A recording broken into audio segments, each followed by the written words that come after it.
Hey everyone, this is Patrick Donohoe. Thank you for tuning in this week to the Wealth Standard podcast. We have another interview about investing. I hope you guys have enjoyed this season so far. If you're just tuning in, make sure you head over to thewealthstandard.com. There we have show notes, which have all the links and the resources, downloads, and so forth. So make sure you head over there, bookmark the page. Also, subscribe to our email list. This is something we are way more active in now. I know we haven't been in the past, and I apologize. But in addition to that, we have kind of revamped some of our social media. So make sure you head over to thewealthstandard.com, get all of those links. And one other thing. So we are super close to having 100 5-star reviews on iTunes. Yeah, and that's a big milestone, apparently, from what I've been told. So if you guys have not given us a rating, that would be huge. If you enjoy what you're learning this season or in previous seasons, please let the podcast world know on iTunes, and there'll be a link on the wealthstandard.com to access that page where you can put in a rating as well as a testimonial. So you guys are awesome. If you can do that for me, that'd be huge. All right, so we're gonna dive deeper into residential investing, but residential real estate investing. But my guest today, he's been in the industry for quite a long time and has a different angle. And we took the conversation in a direction that I think you guys will be definitely inspired by. So my guest is Aaron Chapman, and it was actually an in-person interview. The last couple have been in-person video type of interviews. So make sure you head over to our YouTube channel because those interviews and the video are housed there. Okay, so Aaron Chapman, he is a veteran in the finance industry, and he started in 1997. Since entering the finance industry, his clientele has ranged from purchasing their first home, building their dream home, or investing in multiple properties for long-term cash flow. He considers his expertise in complicated. So he's presently ranked in the top 10% of the 300 licensed loan originators in the United States, which is a huge feat. And Aaron and his wife also take huge pride in a kind of a family business structure that they have developed, and they openly discuss their assets, their reason for being, their mission, and they have created a system of accountability with their kids, which is unprecedented. You guys will hear about that in the interview. And the kids are very much engaged and also are able to participate. It's pretty awesome. Aaron and his wife also recently retired from 9 years of service with the Pinal County Sheriff's Office Volunteer Rescue Unit. They both retired as team leaders, and during that stint, they experienced in excess of 50 rescues per year, and in many cases, the missions they received international media and local attention, of course, because they were able to preserve lives in extreme circumstances. This guy's amazing. You guys are going to be inspired by how he thinks and what he is motivated by. So I can't wait for you guys to meet him. So without further delay, please welcome my guest and my friend Aaron Chapman.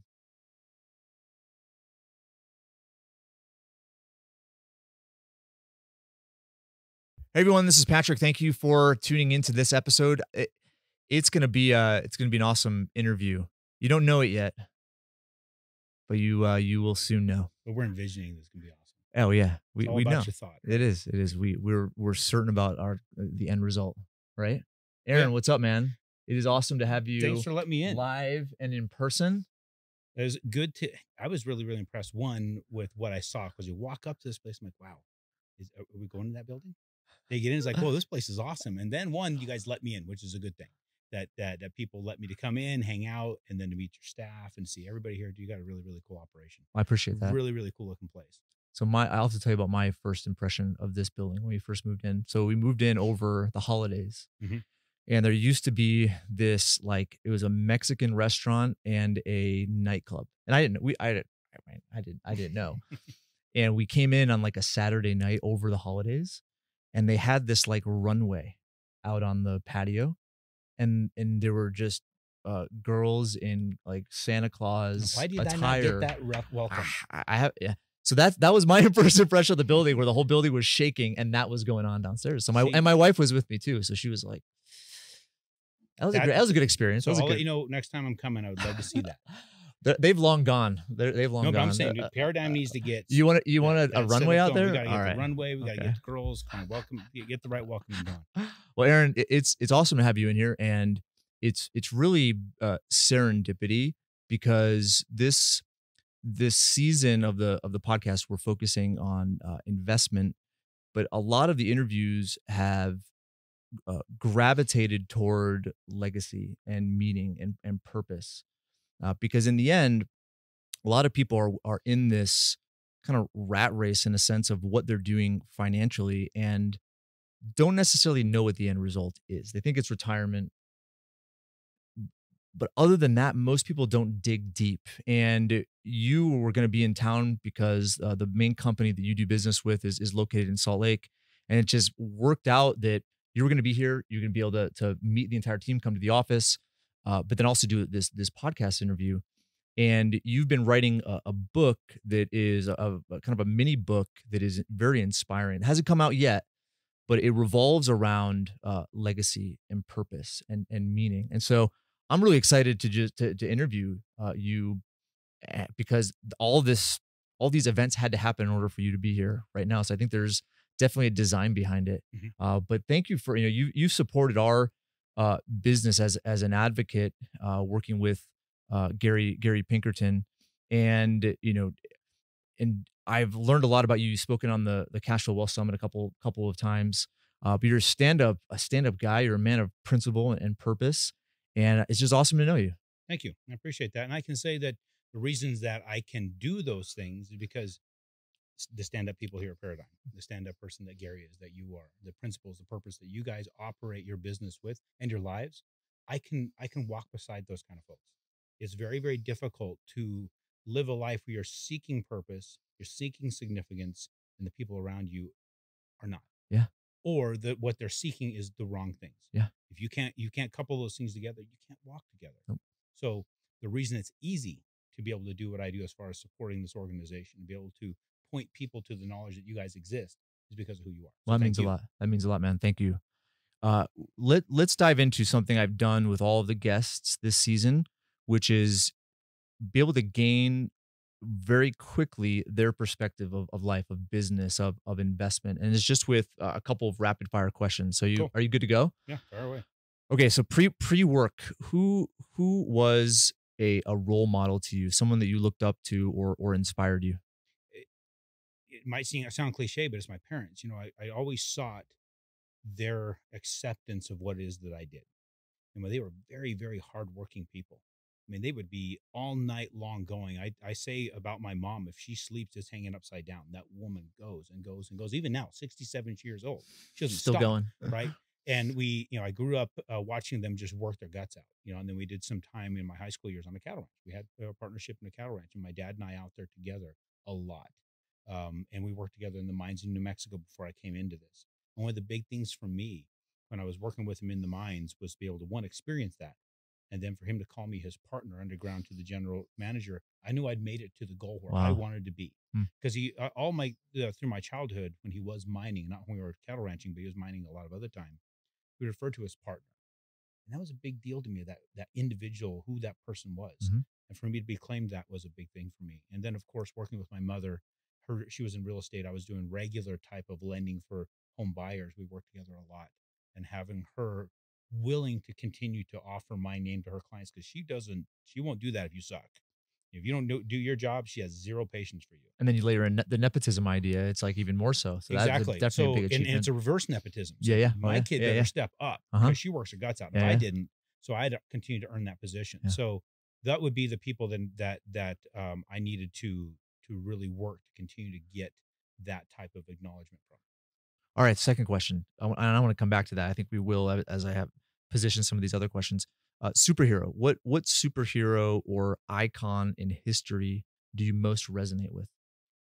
I've got to say the Hulk in a way, because you could be a very calculated, thoughtful individual, and he was a scientist, right? Yeah. And a very, very brilliant mind in there. But then life happens, and when it does, and that's kind of like with my business. My business has been one of those situations. No matter how hard I tried, how much I did to go about a calculated process, Mhm. there's always somebody there to block you, always something to hit you, always something to try and knock you down. Yeah. When I found that I had this power, internal power, just go back at it like like a silverback on coke, and just Yeah. go after what I wanted because I knew it was right, I knew it was necessary, and to overcome those obstacles and be able to see what was on the other side.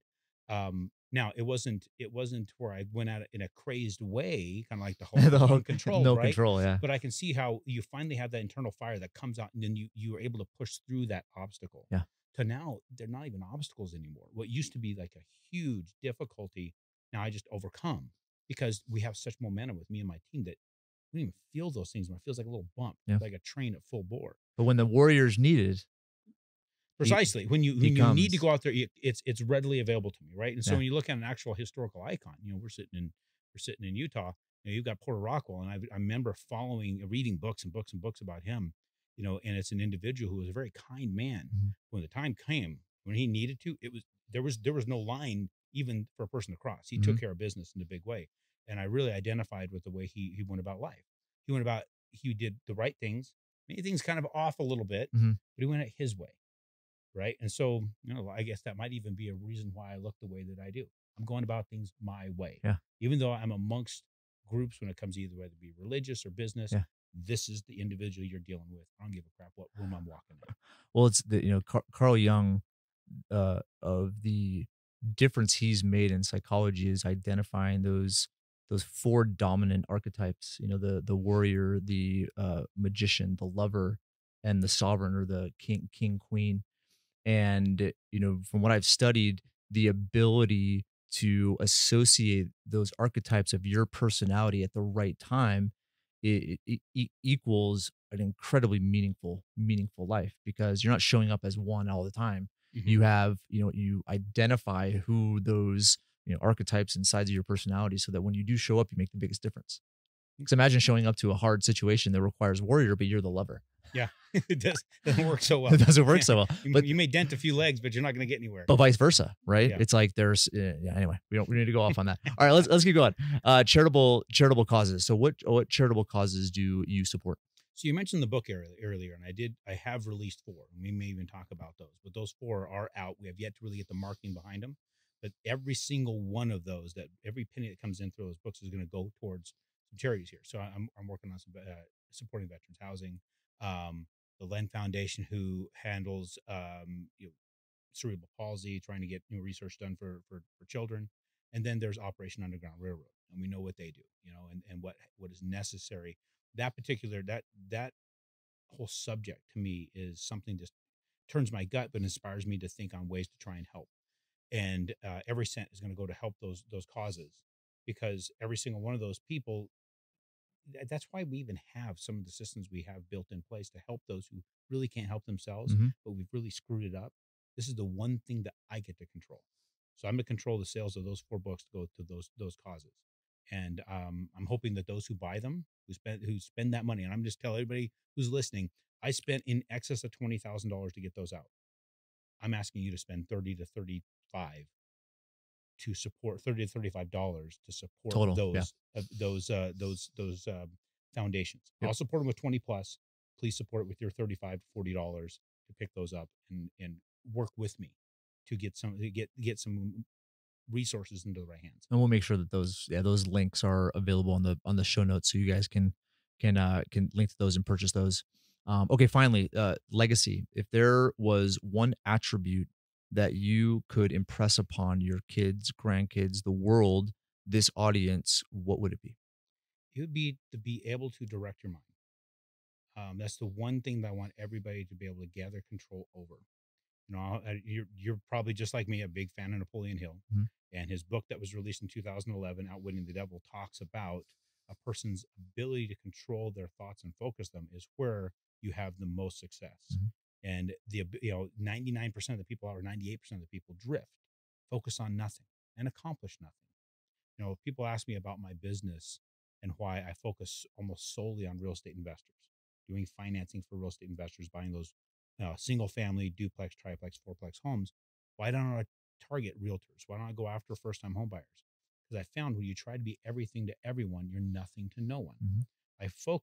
Went after one specific type of client, I went from doing 100 transactions a year to 723, and I've been consistently 700 for 3 years. So my one thing I will preach to everyone: if you can control your mind, control where you're focusing your energy, and not get yanked 100 different directions, you will be able to find the success you're looking for. Okay, let's get into the interview. I'm curious about what's driving what's driving you, because you're an incredibly driven individual. So the first question I had is how do you characterize legacy? I mean, you gave me kind of a preview of what your next book is going to look like when it comes to the legacy you want to leave for the world, for your family specifically. But how do you characterize what legacy is? Think people will be able to pick up the pieces that are left when you exit, and be able to continue on the exact same path. Not necessarily does it have to be 100% at the end result that you plan for, but a result that they plan for. So for me is to educate my children enough about what I have done, what I'm intending to do, and to understand and figure out what their intentions are. And when I do leave this sphere, and they have to pick up the ball from there, from what I leave, that they can use that to continue to grow towards their end goal. So I guess a legacy is in reality educating people enough to know where their end is, and knowing the tools that they're left and how to use them to get to that end. Well, you alluded to something in the beginning, which is what I found with most of the guests were their biggest influence was their parents. And a lot of, that development happens within the first, 10 years of life. But if you look past to their parents and their parents and their parents going back generations, it's amazing to see how one little thing can make a difference for future generations, Hmm. right? And I look at something that I've questioned in myself and often thought about, which is, what am I after? What am I trying to achieve? And ultimately, I believe that the meaning that we get comes from us being able to make a difference. And it starts kind of like in those inner circles and then works its way out, right? The inner circles are your kids, right? Your spouse. Then you go to your extended family, then your community. But I believe that when you grab hold of what creates meaning for you, like life starts to take off.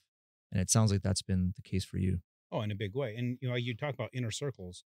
Your inner circle evolves to an outer circle, which becomes your inner circle again. So, Yeah. you have your parents and your siblings, right? Yeah. Then eventually you're looking to expand that inner circle to an outer circle, which is a spouse, right? And of course, then I met my Rizzo, and then brought her now into an inner circle. And then we Mhm. have kids, and then create that inner circle. And then we have friends and business associates. And you and I may live state away, but, there's an inner circle forming there, and I think part of it, I was looking for the acceptance of my family, and then continued acceptance of my spouse and acceptance of my kids. And I want to be able to lay my head on the pillow at night and know that those people that are in that circle, that's ever expanding, have the best thoughts possible of me, because what my intentions are. My intentions, not just for me, my intentions for them. Mhm. And if we continue on that path, I think that everything we're talking about achieving on the Yeah, yeah. legacy side is easily achieved. Yeah, love it. That's amazing. All right, so we may have already addressed this, but maybe talk more about what drove you to write the book that you're writing around legacy and a system for family. Where did that idea spark? Like where did and maybe it had to germinate along the way, but like where did Well, it that come kind of from? did germinate along the way. I remember back in 2012 is when I started typing. I wanted to give something to my kids. I wanted to leave something. They were all very young. Yeah. It's amazing what has happened in this window of time. It's 8 years, and I just started hammering away on a tablet I had. I had one of those Samsung Galaxy 10.1s or whatever they Yeah, were. yeah. I was just hammering away on that, and I found myself there all the time, starting from childhood. And what it boiled down to is I was trying to understand my kids, trying to understand what, and I don't remember the circumstances. Something was going on there. I couldn't get what was going on with them. Why are they not getting it? So I had to take myself backwards to that age.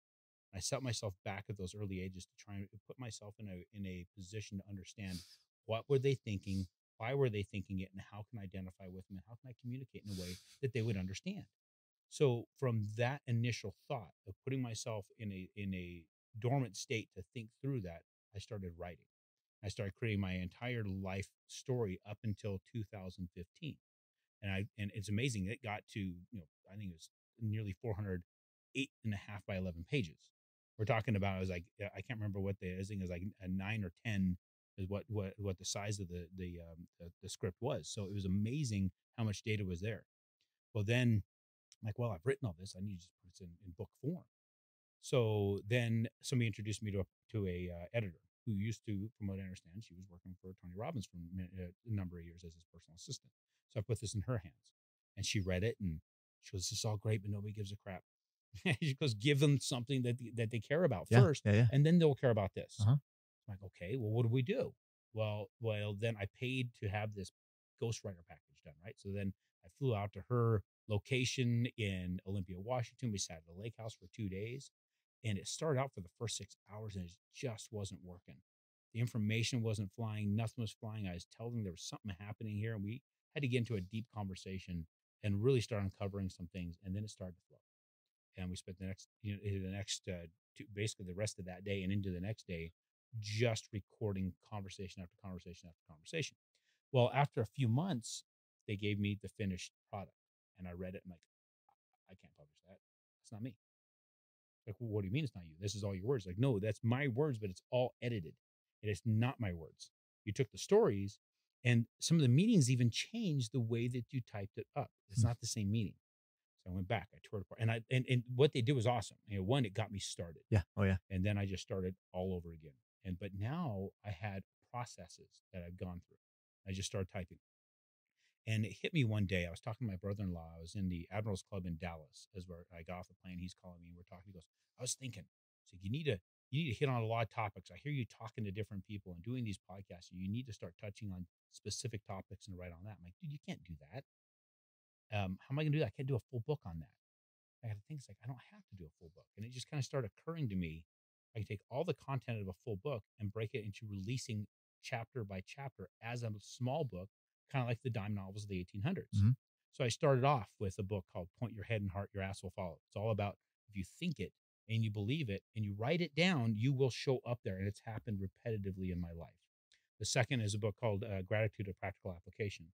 And it illustrates two separate contrasting events that created my understanding of gratitude as an actual economy. This is not some agreement between me and God. Mm-hmm. There's no mystical pinata floating around. They're going to drop gratitude blessings on you because you walk around with gratitude.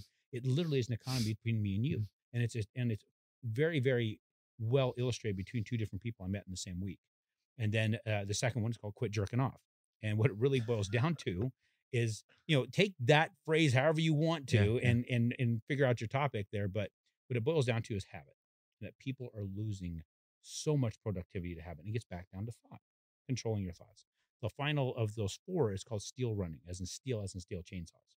And it's about, again, one of the icons of my life, my dad.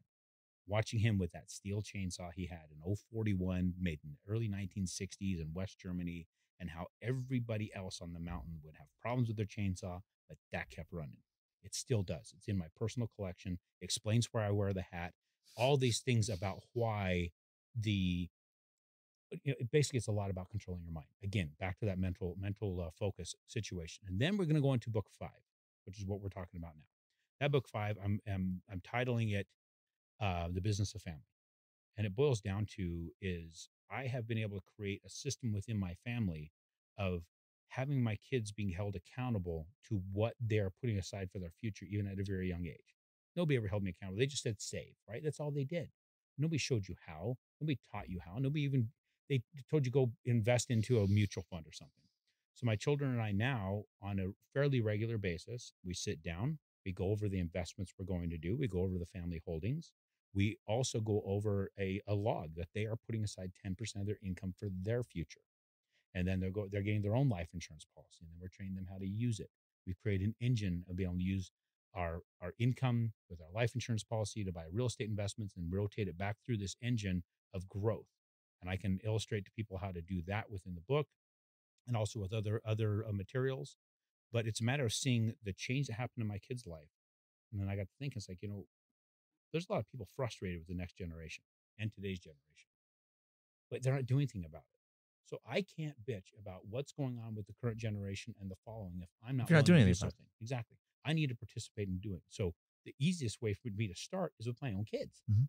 Get them on a track and then offer that to everybody else. Now I can't go walk into people's houses, so get your kids over here, or I can create some sort of document that they can use as a framework. And I can partner with somebody like Paradigm Life to get that framework out.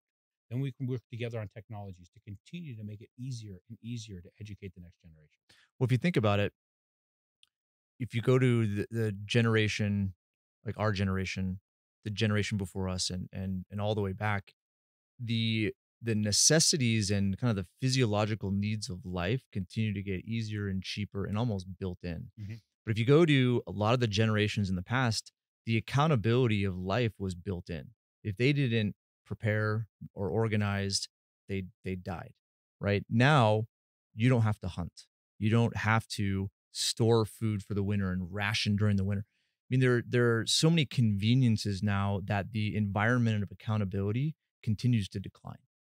And I look at my kids, and even though their life seems easier from that physiological standpoint, it's much harder because the previous generations had it easy. They had accountability built in. Today, accountability is not built in. And if you look at really where kids are influenced, they're influenced by their environment. It's a very Mhm. laxed environment. Okay, they think things happen certain ways because they haven't been taught. And the older generations just assume that they know. They don't know. Yeah, and that's a good point. I never really even thought about that. Yeah. That's a very good point. If you did not do certain things, the outcome didn't happen. Actually, it was, and the outcome was swift and it was certain. Yeah. Oh yeah. It was right there in front of your face. Yeah. Now it's everything is softened, just like you said, and it's very very interesting to think that our children they don't have to, they can just survive very easily. And one of the things I've noticed, people are very interesting creatures. They don't realize that being able to survive is a skill that can easily translate to thrive. Oh, 100%. You see a guy who's trying to dodge the tow truck that's coming to get their car because they're not making the payments. It's amazing how quickly they can come up with the money to make those payments when they're losing their transportation. Right at the end. But why is it, if they have that type of energy to put that kind of fuel into it to get to that point just to pay all that stuff, why do they take the foot off the gas? The momentum it took to get there can stay right there behind if you just keep the throttle down just a little. You can take your Yep. foot off the gas, but keep the foot on the Mm. throttle just a little bit, and you can stay at a cruising altitude. No, they want to take their foot off the gas. Like, cool, I got like 3 more months before that guy shows up Yep. again, and it happens all the time. I've seen it. So many people in my immediate sphere, I've seen that happen to over and over and over again. Like, why don't you just keep going? What is the allure of your couch, of your video games, or whatever that is that stops you from having a much more comfortable existence? And Because that and nobody says you have to become a millionaire no. or a billionaire or whatever. How about just pay your damn bills? Yeah. And have a all right. So A predictable life. for sure. And that's where I look at the habits that that guy had were built in a long time ago, Mhm. right? The influence that he had when it came to money, whether it was his parents or his environment, his social circle, his work circle, who knows? But right now, it's like everybody has those habitual behaviors, right, that they operate by, and very seldom is it consciously controlled. Okay, it's all unconsciously Yeah. happening. And you look at again where the most influence happens, especially with kids. It's in those early years. It's the first 10 to 15 years of life, right, where they are impressed based on their environment, and their environment is controlled by usually the parents. And if and that's where I look at, the influence that I've had from my parents and my grandparents to my parents, and then my great grandparents to my grandparents. And I mean, all of that has influenced how I show up for my kids. And if I want things to change, I wasn't necessarily happy with certain elements of how I grew up. I believe my parents did an amazing job. But if I wanted things different, if I wanted things even better, that was on me to create the environment in which that was going to happen. And the environment is interesting. If it's not done dynamically, then it could have unintended consequences. Because my wife, she grew up in a really, really like slums of Mexico, and cinder block home, concrete floors, like very, very humbling Mhm. circumstances, very humble circumstances. And her dream was to give her kids what she never had.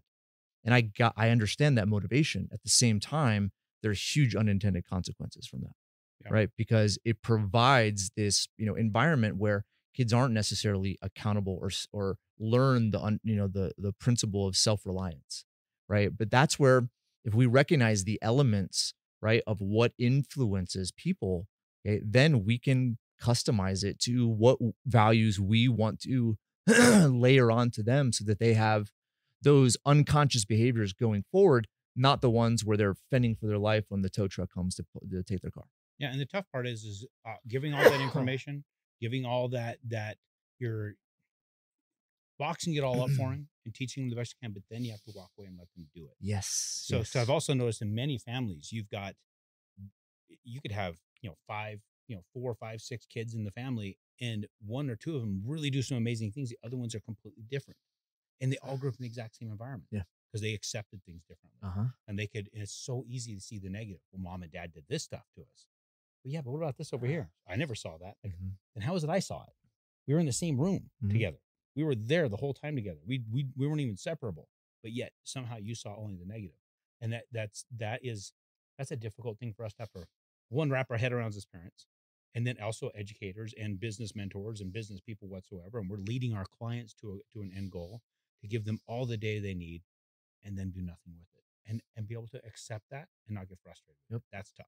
Because That's what's real tough. information and resources are more abundant today than in any point in time in history. At the same time, the use of that information, the understanding of how to be resourceful and use that for a certain achievable end, that's what's, that's the definitely rarity. lacking. That's the rarity. In fact, it's made great data cheap, because it is. Great data is very cheap. I can get amazing stuff, and it doesn't become valuable until I use it. Nope. The second I put it to use, the second I put Napoleon Hill's works to use, it became extremely valuable. I heard about his stuff. So I had a 7th grade English teacher write his quote, what the mind of man can achieve, conceive and believe it can achieve, in my yearbook in 7th grade. That still stands out. Now, that yearbook's long gone, but Mrs. Shumway writing that stood out. Now, I'd never, ever seen that phrase again till I read Napoleon Hill's works in 2016. That's when I first picked up his books. It's 2016. And I started reading that stuff. I think it was 15 or 16. I started picking up the books. I think it was 15, actually. And the change that had happened to me from 2015 to today, completely, we're looking at how many years, that's 4 years compared to the previous 20, well, I guess it was nearly 40 years. It's 41 years. 41 years before that. Had more impact than that little time of getting that education and put it to work, far greater than that time before, as far as my business impact. And you look at my last 4 years, I'm ranked in the top 20 people in the United States in my business. There's 300,000 people in my industry, and I'm in the top 20 for transactions closed. It all started in 2015. And it all starts from educating yourself with the data that's out there. So my job is now to take the data I already know and refine it down into a way that people will hopefully listen. So I'm trying to dumb it down a ton. There's some really high level stuff out there. There's nothing new.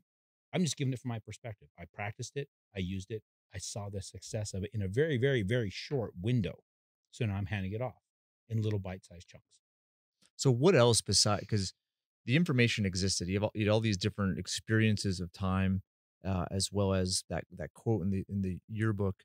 Like, what brought it together? So you read, Think and Grow Rich, and or the what's the other one? The Law of Success, the Law of Success in 16 Lessons, Outwitting the Devil. Yep. The Wisdom of Success they did with the transcription of his interview with Andrew Carnegie. Yeah. So what that catalyst what was the connection? Like, what? So you're reading it, and when did that, like, oh, okay, like what was that? Like what did you become aware of that you weren't aware of previously? That you were in control of your destiny? I was sitting down. I just started a partnership in 2015. I had my greatest, I guess you'd call him my competitor. He and I were at an event, and he started pushing me to come and merge our businesses. So we did, 2015, and in a need to contribute to the growth, because we were on a trajectory, right? We were going to accomplish some really major things. Because when I made that happen, I was like, wow, there's some huge potential here. Because now it wasn't just me. This is somebody over here who I've kind of held in pretty high regard. This guy was he was getting it done. Huh. So now he saw enough in me to bring aboard with his team. Holy crap. Now I have to step my game up. So I was having some chicken wings with a buddy of mine at a local, one of those little Irish pubs. And he told me about the book, The Goal by Eli Goldratt. Have you ever read that book? I haven't. Absolutely amazing book about Huh. processes and systems. Okay. So I took that book and I started figuring between that and a system that I was already creating in my head. I call it my Chipotle system, which is how we get loans done. Yeah. It's just like going to Chipotle to get a Yeah. burrito built, right? Different people One doing stage at a different time. things. Yep. I started taking from The Goal, things to be able to implement those manufacturing systems to finance, to building this intricate financial instrument for real estate investment. And that's where it started, was trying to contribute more to the whole. Well, that partnership actually severed. He had decided that he didn't want to continue, and he just walked and left me my blank slate. I had to start over November 1st, 2015, start over at nothing. But starting over with nothing, I had greater knowledge. The knowledge of, wait a minute, this is possible. Yeah. We could do this because we were doing it. I saw that it was working. For some reason, he didn't. What he wasn't seeing, I can't speak to, but what I saw was huge growth in a short window of time. So I implemented those things. And I got to thinking at that point, it's like, well, if I got all that out of one book and all these people kept talking about this Napoleon Hill guy, maybe I should listen. So I cracked open one of his books and it just started. Cracked open Think and Grow Rich, because that's where you start, right?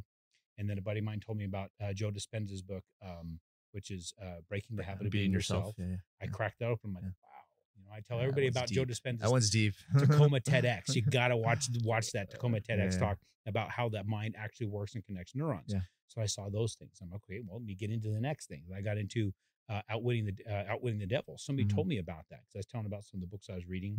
I shared with them Dispenza's book. He goes, you should check out this book. And he shared with me Outwitting the Devil. I'm like, I've never heard of that. And so I read that. I'm like, that was eye-opening. So I read it once and listened to it 3 times on Audible. And the Audible version with the different voices, the contracting voices, is amazing. And then I went from there to Wisdom of Success. And then it just continued to domino. Then I discovered the most influential book on me is Charles Hannell's book. Oh, Master Key. Master Key System. Yeah. And in fact, I shared that with Gary. He's like, you're going to do this damn thing, right? And that helped me train my mind properly. And then, of course, I get into scripture. So every morning I started getting up 4:30. I read I'm like right now, I'm still deep into the Old Testament. I'm reading along with Skousen's work I'm in the third 1,000 years right now. Oh, the 6,000 year leap. Yep. Yeah. So I started off with the first 2,000 years, and I'm in halfway through. Actually, I'm almost done with I'm probably about 20 pages left of the third 1,000 years, and I'm going to the next one. So I'm now through the Exodus and all that, which is amazingly deep stuff. Yeah. When you couple that with Skousen's work, you can see just how to handle people, right? There's a lot in there. And I got to, not to take this down a religious path, but when you start looking at the works that we've all talked about, and then you look at the work of the Bible and the Book of Mormon and other scripture and all these things together, you start finding that there's no religion. This is our history of us. This is kind of like my dad telling me what I need to do to be successful. This is the creator of all things saying, this is the stuff you got to do to be successful here, and just follow it. Yeah. And when you get it from people's perspective, like Hill and like Dispenza and Hannell, and then you couple with works that have been in existence forever, like, wow, it's all been there. Yep. Every single thing has been there. The values associated with a meaningful life have been there for a really long time. And then the principles that govern behavior have also been there for a really long time. Now you have stories on how to practically apply it. That's the difference. We didn't have practical application. Exactly. And that's where, as we were talking about, kids, practical application for you required signing a partnership. It put you in this position where I have to do this. It's no longer a choice. It's I must do this. And then when your partner left, it created an even more refined environment where it's like, okay, I really have to do this. Yeah. And that environment, I believe, can be controlled and designed intentionally. However, for most people that have these epiphanies of life, it's been done, because of a car accident or a loved one passing away, or almost a plane having a near-death experience, something like that. I've had all those, but for some reason, this one's the most poignant. And it's different for everybody, right? Where they come to this realization of, if I don't do this, then the consequences are severe. The consequences are way more painful than the actual pain of changing. And that environment, again, going back to legacy, I believe that's where I've shifted how I influence my kids, where I'm very intentional about the environment and intentional about what my motivations are, what my values are, and the reason behind sometimes things being difficult. Because in that difficulty is where your mind like engages all the different resources of your life that you've learned, that you've read about, right? And then it gives you guidance on what action to take, which then, refines your habits. Yeah. I couldn't have said any better. And I think that's what it's about. Well, So, if you remember, Augmandino wrote, I think is the greatest salesman in the world. He put, humans are creatures of habit. yeah. We all need to understand that. Uh-huh. You're gonna be covered. You're gonna be guided by some form of habit. So form good habits and become their slave. Mhm. The Yeah. tactics and strategies will continue to evolve with your Yep. environment. But it's the principles that remain the same. Yep. If you form your around the habits around principle, and you have the right principles, then everything just starts to work for itself. So people ask me, how do you have the energy to get all these things done? It's because it all goes back to my basic principles. Yeah. If it fits within that, I move forward. If it does not, then I just ignore it and move on to what does. This has been awesome. Thank you. What does this have to do with investment? That's our that's Well, our theme for this. And I think it has a lot to do with it, right? But most people may think, okay, here you're talking about all this stuff, but what does that have to do with like investing? well, the bottom line is a person, one, they have to decide they want to invest. But then they have to start building the principles around the investment vehicles that they're choosing to do. Yeah. And they have to get the principles around what is the bottom line that I'm going to invest into. Too often people are like, well, I'm going to run the numbers. Well, what result do you want on the numbers? Run them all you want, but you can get different results depending upon what numbers. There's a lot of people out there that love to throw out the pro forma. You're familiar with the Oh pro yeah, forma. yeah. And people are like, well, the pro forma has to come up with this. Well, when you look at all the numbers, most of it's made up anyway. In fact, Professor John Abernathy over there at Kennesaw State University tells to his students that pro forma is Greek for made up. None of it's real. Oh. It's hopeful. So let's look at real numbers. So I take these investors back to the principles of what is it they, as far as the real end result you're trying to get, and then I can show them how the real estate gets there. So it's not all about the loan. The loan, in my opinion, that 30-year fixed mortgage that we can get is the greatest asset associated with the transaction. It's not debt. This is a great asset. Yeah. Then when I back them into how to find that as the asset, because the inflationary environment we live in, the tax environment we live in, the appreciation environment, that's even the appreciation isn't even on the radar, really. The amortization of the loan by your tenant and that cash flow, even if the cash flow is 150 to 200 bucks, if you're buying in a place that will stay reasonably rented, that has the ability to raise rents because of inflation, I can show you how it's hundreds of percent return, not some 9% or 10% or 12% cash on cash return model. If people are preaching that and that's all they preach, they're saying, hey, look at this spreadsheet. And if it does this at the bottom, then you should buy it. You need to walk away from those freaking people because they don't know what they're talking about. They're trying to sell you something. That's it. You need to look at the entire thing as a whole. My goal is to take everybody I work with and convert their mindset to the proper mindset, like we've talked about, to become the CEO of their real estate investment business. Run it like a business. Right? You got to get the right people on board that know the right things. There's been successful CEOs that say the reason they're successful is because they find themselves and embrace the fact that they are the dumbest person in the boardroom. If you know more than everybody about their job, then you hired the wrong people. So I tell my clients, I said, welcome to being the dumbest person in the boardroom. Because I'm applying for a seat at your board table. And if I have better information to offer than somebody else, then hopefully I have a shot at being at that table. And if I do, and when you come to me with the questions you have to consider and the decisions you have to make, I can help you make those in a way with practical information that somebody else chose to do. I can show you where they failed and where they have succeeded because I do 700 transactions a year for investors. Hopefully, you'll make the decision that'll make you successful. So I preach to all of them that, I even ask the question. I'll ask you. You probably know it. Who made the most revenue during the gold rush? The mining people, The the mining people people? that own the mine. Is the guys who sold the picks and shovels, Oh, okay, yeah, the outfitters, right? yeah. So I explained to everybody, that's me. That's Paradigm. Yeah. We're outfitters. We're selling picks and shovels. That's how we're going to bread our table. The difference is we know where the gold's at. The real estate investment gold, the long-term legacy gold within these life insurance policies, being able to couple them with real estate. That's how you extract the gold. That's where you find it. Now, if you're successful in extracting it, what are you going to need? You're going to need trucks. You're gonna need mining equipment. Mm-hmm. You're gonna need a smelter. You're gonna need a mill. You're gonna need a train to haul that. And if I've done my job, who are you gonna come to get it? Us. Your success breeds my success. If you fail, I fail. I don't want to sell one pick, one shovel. I want to make you so damn wealthy, but you got to come back to me for all the other things. So our success breeds further success for other people. And then, it's basically a big wheel. The client is the hub. We're all the spokes. If one of us breaks another spoke in the process, the whole wheel's at risk. We can't have it. So how does this couple into investing? Is really gets back to mindset. Getting the mindset right of the individual trying to start. Just the desire to start is where it all starts from. But then you got to take that first step.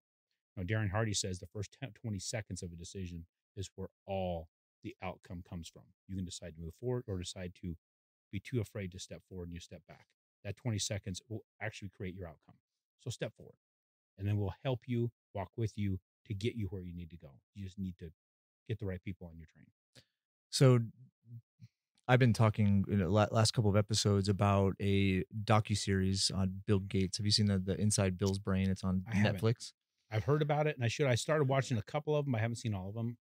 Yeah. So I as you've been talking, what I've been reflecting on is with the brain that he has and how he understands a lot of different things with what he's trying to achieve right now, which is, a lot of, humanitarian good as well as solving very significant problems.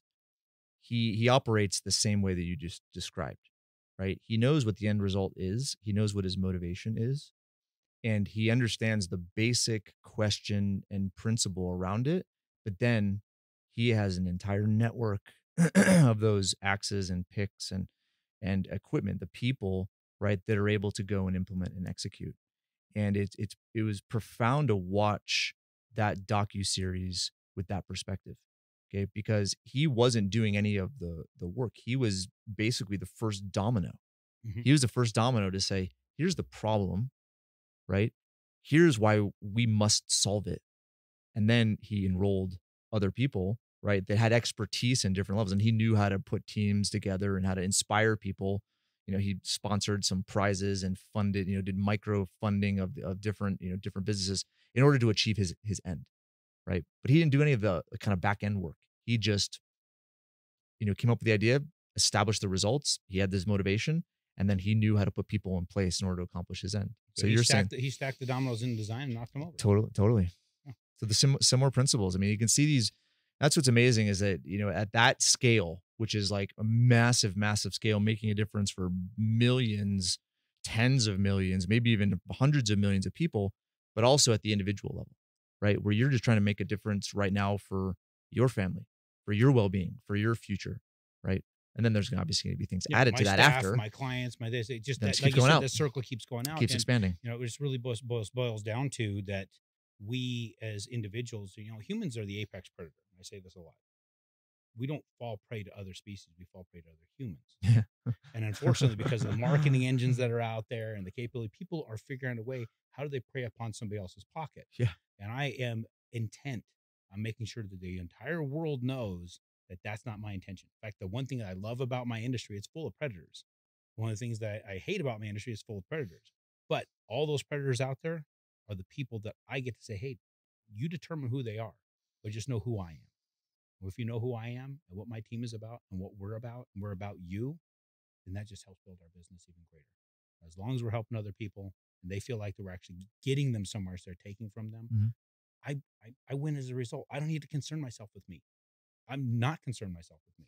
I haven't concerned myself with my income in so darn long that even now I'm surprised, like, wow, it's there. I don't have to worry about it. It's not a stress of mine. I'm more stressed about somebody else's. Well, if you look at, maybe we can end with this because you have to get going.